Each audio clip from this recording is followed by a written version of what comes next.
हर एक व्यक्ति का जीवन दुख, परेशानी और संघर्ष से घिरा हुआ है। क्या इसका समाधान है? हर एक व्यक्ति के जीवन में ऐसा क्यों है? ऐसा इसलिए है क्योंकि हम कहीं न कहीं अपने मन की मैल को, मन के कीचड़ को साफ नहीं रख पाते हैं। यूँ कहें तो उसका समाधान नहीं निकाल पाते हैं। खैर चलिए, मैं आपको एक कहानी सुनाती हूँ। शायद आपको इस कहानी से इस सवाल का हल मिल जाए। कहानी सुनाने से पहले अगर आप हमारे चैनल पर नए हैं तो हमारे चैनल को सब्सक्राइब कर लीजिए और बेल आइकन को दबा दीजिए ताकि हमारे द्वारा डाली गई हर वीडियो आप तक सबसे पहले पहुँचे। तो चलिए वीडियो को स्टार्ट करते हैं। महात्मा गौतम बुद्ध के समय की बात है। एक गांव में एक किसान अपनी पत्नी और 2 बच्चों के साथ रहता था। वह किसान बहुत ही ज़्यादा परेशान था। अपने 2 बच्चों और पत्नियों की ज़रूरत को पूरा नहीं कर पाता था। शायद यही उसकी परेशानी की सबसे बड़ी वजह थी। समय बीतता गया, उसकी परेशानियां परिवार की ज़रूरतों के साथ बढ़ती ही जा रही थी। वह दिमाग से और मन से बहुत ही अशांत रहने लगा। कहीं न कहीं वह बहुत ज़्यादा दुखी हो गया, अपने परिवार की ज़रूरतों को नहीं पूरा कर पाने की वजह से। एक दिन उसने यह फैसला लिया कि वह अपने घर को, अपने परिवार को और अपने बच्चों को छोड़कर कहीं दूर चला जाएगा। अंततः वह मनहूस दिन और काली रात आ गई, जिस दिन वह अपने परिवार को, अपने बच्चों को और अपनी पत्नी को छोड़कर घर से कहीं दूर चला गया। वह किसान चलता ही गया। रात से सुबह हो गई, सुबह से फिर दोपहर, दोपहर से फिर शाम और शाम से फिर सुबह हो गई। उस किसान की मन की पीड़ा इतनी ज़्यादा थी कि उसके पैरों के छाले और पैरों से बह रहे खून के आगे फीके पड़ गए थे। ना भूख की चिंता थी, न प्यास की चाह, बस चलता ही गया। आखिरकार जंगल में चलते चलते उसका शरीर इतना थक गया कि वह एक नदी के किनारे जाकर गिर पड़ा। कुछ घंटों बाद उस किसान को होश आया। वह बेचारा इतना ज़्यादा प्यासा था कि तुरंत वह नदी के पास गया। जैसे ही पानी पीने के लिए हाथ डाला, उसे सामने नदी के उस पार कुछ लोगों का झुंड दिखाई दिया। उसने ध्यान से देखा तो उसे एक वृक्ष के नीचे महात्मा गौतम बुद्ध बैठे हुए नजर आए।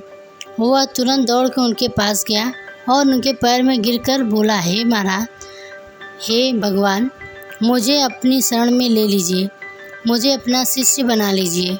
महात्मा गौतम बुद्ध के शरण में आया हुआ कोई भी व्यक्ति खाली हाथ वापस नहीं जाता था। यह किसान तो केवल उनका शिष्य बनना चाहता था। महात्मा गौतम बुद्ध जी ने उसकी मनोदशा को देखते हुए उसे शिष्य बना लिए। महात्मा गौतम बुद्ध और उनके शिष्य वहाँ पर केवल विश्राम कर रहे थे। उनका विश्राम भी पूरा हो चुका था। वह किसान भी अब महात्मा बुद्ध जी के शिष्य बन चुका था। अब समय हो चला था आगे की यात्रा पूरा करने की। गौतम बुद्ध और उनके शिष्य आगे बढ़ते चले गए। कुछ दूर निकल जाने के बाद गौतम बुद्ध जी को बहुत जोर से प्यास लगी। उन्होंने अपने इस नए शिष्य को अर्थात किसान से बोले कि प्रिय शिष्य, जाओ पास के एक सरोवर, वहाँ से मेरे लिए पानी ले आओ। किसान बोला, जो आज्ञा भगवान। किसान सरोवर की तरफ चल दिया। सरोवर के पास जैसे ही किसान पहुँचा, उसने देखा कि उस सरोवर में बहुत सारे जानवर उछल कूद कर रहे हैं। वे सारे जीव जंतु किसान को देखते ही तुरंत वहाँ से भाग गए। किसान बहुत ही खुश हुआ और उस सरोवर की तरफ चल दिया पानी लेने के लिए। परंतु जैसे ही किसान सरोवर में पानी की तरफ हाथ बढ़ाया, उसने देखा कि पानी बहुत ही ज़्यादा गंदा था। किसान निराश होकर वापस गौतम जी के पास आ गया। गौतम बुद्ध जी ने उससे पूछा, पानी कहाँ है? किसान ने दुखी भरे शब्द से कहा, हे महाराज, मैं जैसे ही उस सरोवर के पास पहुंचा तो मैंने देखा उस सरोवर में काफ़ी सारे जीव जंतु उछल कूद कर रहे थे और उनके उछल कूद करने की वजह से उस सरोवर की ज़मीन के तल में बैठी हुई सारी गंदगी, सड़े पत्ते उस पानी में घुलकर एक कीचड़ का रूप ले लिए थे। यही कारण है कि मैं वह पानी लेकर नहीं आया, क्योंकि वह पानी नहीं कीचड़ हो चुका था।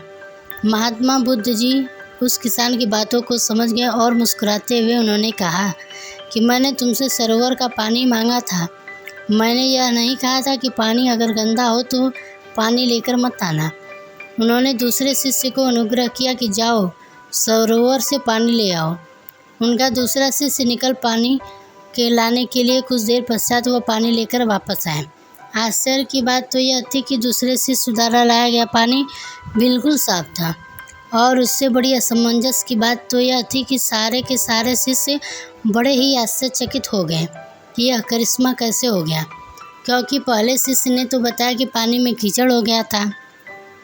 महात्मा गौतम बुद्ध जी के सारे शिष्यों का यह बताया कि जब सारे जीव जंतु उस पानी में उछल कूद कर रहे थे, तब उस दौरान सरोवर के पानी के तल में बैठी हुई सारी गंदगी, सड़े गले हुए पत्ते सब घुलकर मिलकर कीचड़ रूपी पानी का रूप लिए थी। परंतु जितने समय में प्रथम शिष्य यानी किसान वापस आया और दूसरा शिष्य वापस गया, उतने में उन जीव जंतुओं के भाग जाने के पश्चात उस सरोवर का पानी धीरे धीरे शांत हो गया। और जैसे जैसे सरोवर का पानी शांत हो गया, उस सरोवर के कीचड़ रूपी पानी में घुली हुई सारी सड़ी गली पत्तियाँ और मिट्टी धीरे धीरे आराम से उस सरोवर के तल में जाकर बैठ गए थे। प्रिय शिष्यों, अगर उस सरोवर में किसी भी तरीके का कोई हलचल नहीं होता तो उस सरोवर की हर एक चीज़ जिसको जहाँ पर होनी चाहिए थी वह वहीं पर रहती। उन जीव जंतुओं के हलचल की वजह से सरोवर के तल में बैठी हुई सड़ी गली पत्तियाँ, मिट्टी उस शांत पानी में मिलकर एक कीचड़ का रूप ले लिए थे। ठीक इसी प्रकार से हर एक व्यक्ति के जीवन में तरह तरह की समस्याएं, परेशानियां और कठिनाइयां आती हैं, जिसकी वजह से हमारे मन में हलचल सी मच जाती है। हमारा दिमाग और मन अशांत हो जाता है। तत्पश्चात हम कोई गलत निर्णय अर्थात फैसला ले लेते हैं। परंतु अगर हम थोड़ा समय देकर उन कठिनाइयों, परेशानियों और समस्याओं के बारे में समझने की कोशिश करें तो मन की हलचल उस सरोवर के पानी की तरह शांत हो जाएगा, जिससे हम अपने जीवन के सही निर्णय का चुनाव करते उसका समाधान निकाल लेंगे। किसान को महात्मा बुद्ध की सारी बातें बिल्कुल साफ साफ समझ में आ गई। उसे यह भी समझ में आ गया कि उसके परिवार में आई हुई परेशानियां, दिक्कतें और जिम्मेदारियां भी इसी सरोवर से सड़ी गली हुई पत्तियों और मिट्टी रूपी कीचड़ की तरह है। बस ज़रूरत है थोड़ा समय निकालकर मन को शांत करते हुए उन परेशानियों, दिक्कतों के बारे में समझने और उसका समाधान निकालने के लिए। तो हमने मन की कीचड़ कहानी से क्या सीखा? दोस्तों, समय के साथ साथ हर एक इंसान की ज़रूरतें बढ़ती हैं। हो सकता है कि किसी की ज़रूरत कम हो और हो सकता है कि किसी की ज़रूरत ज़्यादा हो, लेकिन हमें उन सभी ज़रूरतों को पूरा करने के लिए मेहनत तो करना ही पड़ता है। हाँ, यह ज़रूर है कि मेहनत करते वक्त हमें बहुत सारे कठिनाइयों और समस्याओं का सामना करना पड़ता है।